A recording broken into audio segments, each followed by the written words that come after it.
Raise that mic. Oh, boy. Even during Christmas. All right. Well, first, I do want to take the time to appreciate you guys for giving me this opportunity. Yesterday shouldn't have happened, but today needs to happen. And I'm not up here to make any excuses. I'm up here to take accountability, to own it. And, you know, there's a lot of people, obviously, that have known me. Some in here for 25 years. You know that's not me, but last night it was. I want to, you know, first apologize to the officiating crew. I talked with Jeff Anderson this morning. Short conversation, but amazing conversation. Amazing guy. Want to apologize to Coach, the team, you know, current guys. I told them that, listen, the focus was taken off of you, was taken off of USC. This is not what we need to be focusing on heading into this new year, but unfortunately my actions yesterday required it. But I do want to apologize to USC. I know they're on a road trip. I know it, you know, some tough games, and again, they deserve to have an amazing experience here in Breslin with the obviously the great fans that we have. Want to apologize to the fans, not only the ones that were there, but our amazing alumni base that has been unbelievably supportive to me ever since I left almost 20 years ago. And you know, the Block S, that's not what it represents. It's not why I came here. That's not why I wear it proudly.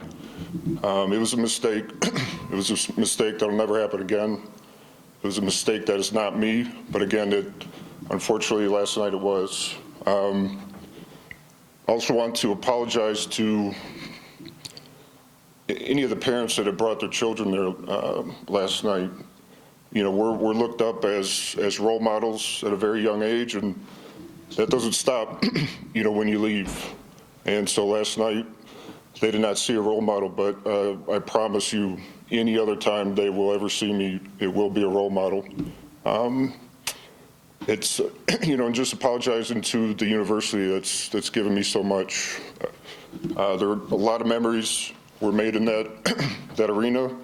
Unfortunately, this is going to be one. But again, I hope that, you know, how I've shown up the last 25 years and how I will continue to show up for this school, this program. You know, I hope there's just understanding that, you know, it happened. But again, I did not want to make a statement or send something out. Wanted to get up here and make sure that people, you know, heard what I was saying. And again, really appreciate you guys giving me the opportunity to do so.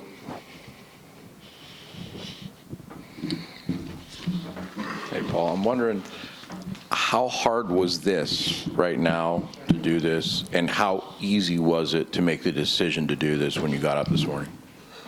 To be honest, this was the easy part. The hard part was every minute leading up to this. And, you know, what we do here, I guess, if anything, lessons, whether it's myself or young kids, is, you know, taking accountability. That's what we do here, whether good, bad, or in between.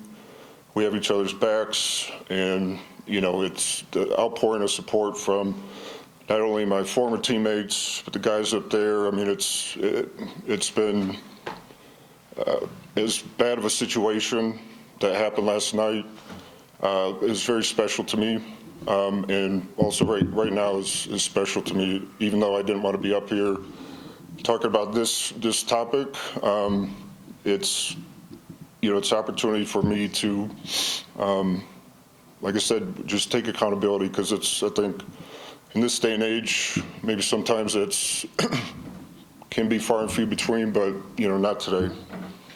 Paul, you have not been an outsider in this program. You've been around, you've been at games. I think you've helped Tom in the summer a little bit with his big men. Does that make this worse for you? Because this is a program that obviously is still very close to your heart, right? Yeah, no, like I said, it's the guys could have been better, but the alumni is-zone, I mean, for whatever reason, they were the ones there that were the is-zone probably when I was there. And the memories that I made with them and vice versa, and then to have this. So no, it didn't matter when this happened. But you're a basketball player when you're here, you're an ambassador when you leave. And so that probably made it even a little bit harder to know, not only the people that are in the vicinity that I can talk to, but the 500,000 alumni around the country, around the world. And I just hope that the memories that we did make will help carry through this, and then how I show up for this school moving forward also does. What made you call Tom before he could call you this morning? It's the right thing to do. He shouldn't have to worry about taking time out of his day to deal with this. And so listen, he was the first one, probably because him and I don't sleep much, but I needed to at least talk with him and let him know, listen, whatever we need to do today, I want to do. And just let me know. After I called Coach, was able to get Jeff Anderson's number. We talked, and so no, there's been a lot of grace from people that probably I didn't deserve it from these last 24 hours. Paul, I was wondering, you've been 20 years since you played here, and to stand up here and apologize, do you think this accountability will translate to the current roster when these guys see, what you apologize after practice and then you're standing up here doing this? It's whether it's that kid that is pretending to be Mateen or pretending to be Jackson Kohler that wants to wear the Block S, but also, 100% for these guys, because there's going to be a lot of things just in life that happen, good, bad, and in between. And when you leave here, then life happens. We're kind of in a bubble here, and so yeah, again, as terrible of a situation as it was, trying to find what good can come out of this, and I hope the accountability for whether you're a 20-year-old MSU basketball player or a 9-year-old wanting to be, that this is this is what Spartan country, this is what we do, we support. But if there's an issue, we're going to take accountability, and it's going to be face to face. It's not going to be just a statement. So I appreciate Matt and Coach allowing, and you guys taking time out of your day when you should be interviewing the players to give me this opportunity here. Will you meet with the players or have you? I saw them right after practice and kind of told them a lot of the same things that we talked about here. Paul, to clarify, just because there's been a few conflicting reports, was this an insult to Jeffrey Anderson, or what was the context of it? No, it had nothing to do with the game, with Jeffrey Anderson. Next time we're at a game together, I mean, we said we're going to have a big hug. It'll be the first time I ever hug a ref. But like I said, he couldn't have been more amazing on the phone. So nothing towards anything, anybody. It was a bad day. And then I noticed at the end of practice you were kind of dapping up some of the players, and I wonder how close you are with some of the guys on this roster, especially some of the bigs that are in your shoes. Carson and Jax, I think we text, weekly. As a former big guy, I know what a senior year means, and I know how hard those guys have worked. I was able to come into this program with Al Anaganye, Adam Ballinger, Adam Wolf, guys that had been on championship teams. That's where I learned from. And unfortunately, they came in, they didn't have those senior leaders. And so I wanted to make sure that, the last time they take this jersey off, there's not going to be any regrets. And that's really, anytime I come up and talk to the team, but especially those guys, that's the message, because there's going to be a day where you walk into Breslin and you can't do anything about anything, and your legacy is set. And so a lot of games, plays, seconds, free throws, would have loved to have over. But if if us going through that at that time will help, groups in the future make sure to shore those up and hang more banners, then, it was all worth it. Anything else for Paul? Thank you. Thanks. Thursday, right? Yep. Thank you. Let's get this thing back to regular air. I'm not going to make light of anything. I'm just going to say this. You impressed me. You impressed me. I appreciated the caller this morning. We all, if there's one thing that's in my office, there's a sign there. It says to self-evaluate. And none of us are great at it, you nor me. None of us have ever been perfect. I'm definitely not. I've done some embarrassing things myself in my career. And what I was assured by the referee and this and that, it was just one of those days.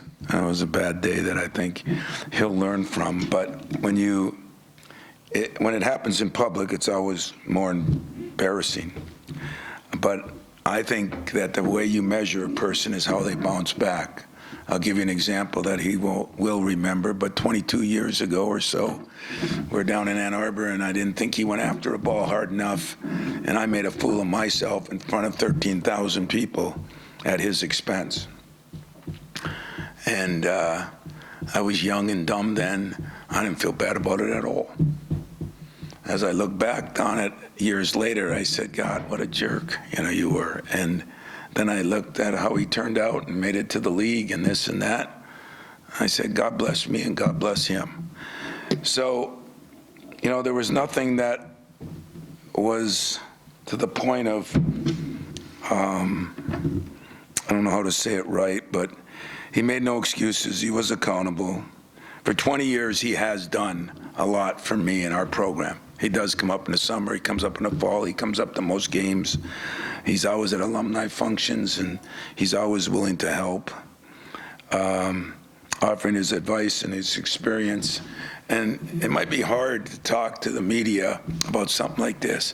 To me, it's harder to talk to a player about something, you didn't do well, and this is what you should do better than I did. And he's done that many a times. And I get amazed, and I get prouder of him any time. So last night, we crossed it out. I know he'll turn into a learning lesson, but believe it or not, so will our players. And so will I. So in a weird way, it's been made me realize how lucky I am that 20, 30 years after I started, I still have players that care about the program, and I still care about those players. And it would have been easy for him to hide and hope it fades away.